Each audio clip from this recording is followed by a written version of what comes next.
Les vendredis 8 août, le gouvernement Soumina 2 a été dévoilé.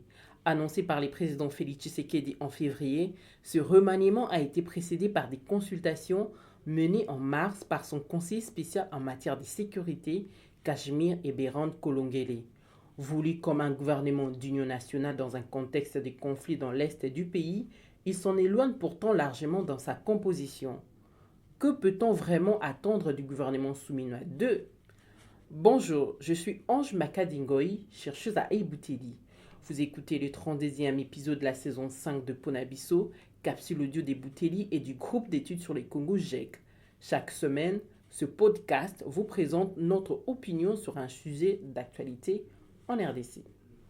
Nous sommes le vendredi 15 août 2025. Le premier indice montre qu'aucun changement politique majeur n'est à prévoir. La première ministre Judith Souminois reste en poste.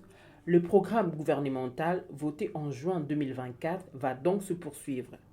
Sur les 54 membres du gouvernement, 22 gardent le même portefeuille, 17 ont simplement été permutés et seulement 15 sont des nouveaux entrants. En clair, la direction politique ne change pas. Dans certains secteurs stratégiques, des nouvelles figures font leur entrée, mais sans réelle capacité de changement à court terme. Dans les secteurs miniers, par exemple, le nouveau ministre Louis Watoum, passé par la Chambre des mines de la Fédération des entreprises du Congo FEC et par Ivano et Mines, ne changera pas immédiatement la politique minière du pays. Il pourrait toutefois peser sur les discussions avec les parties prenantes du secteur grâce à son esprit. Il pourrait toutefois peser sur les discussions avec les parties prenantes du secteur grâce à son expérience et à ses réseaux. De même, au ministère des Hydrocarbures, le grand chantier, révision du code pétrolier et éventuel lancement d'un nouveau appel d'offres, ne devrait pas être remis en cause par l'arrivée d'Acacia Bandoubola qui succède à Aimé Molendo Sakombi. Côté défense, l'arrivée du député national Eliezer Tambwe comme ministre délégué chargé des anciens combattants ne devrait pas en soi modifier la donne du conflit dans l'est du pays. Son portefeuille révèle surtout de la gestion des anciens combattants, des militaires retraités et de leurs dépendants, et les titulaires du ministère restent inchangés. Plus largement, les ministres de la Défense supervisent la préparation et l'administration des forces, tandis que la conduite des opérations militaires est pilotée directement par la présidence. Au plan budgétaire, la marge des manœuvres est tout aussi limitée. Le gouvernement doit composer avec le budget de 2025 adopté en septembre dernier et déjà dans son dernier trimestre d'exécution. L'équipe actuelle ne fera donc qu'appliquer un budget en fin de cycle. Lors de la remise et reprise, le nouveau ministre du budget Adolphe Muzito a reconnu que ses marges de manœuvre dépendront largement du temps et du soutien que lui accordera le président.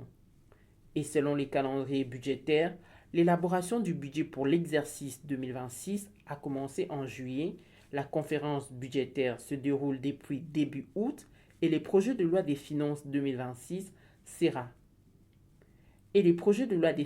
2026 sera présenté au Parlement pour examen et adoption lors de la session ordinaire de septembre. Une réorientation politique majeure n'aurait été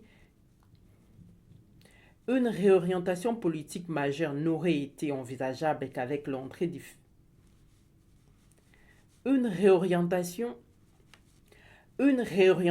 politique majeure n'aurait été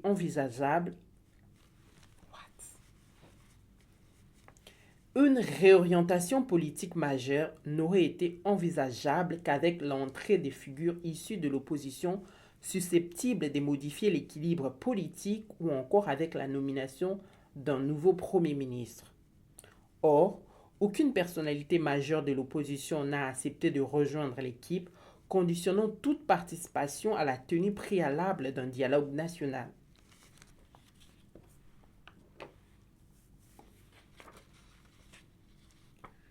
Ce remaniement, aussi limité soit-il, a pourtant un coût.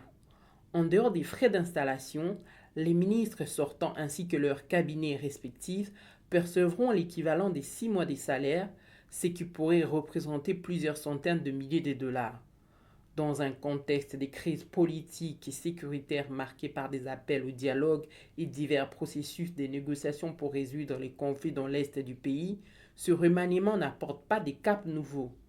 Il ressemble davantage à une recomposition des équilibres autour du président qu'à un véritable changement de direction.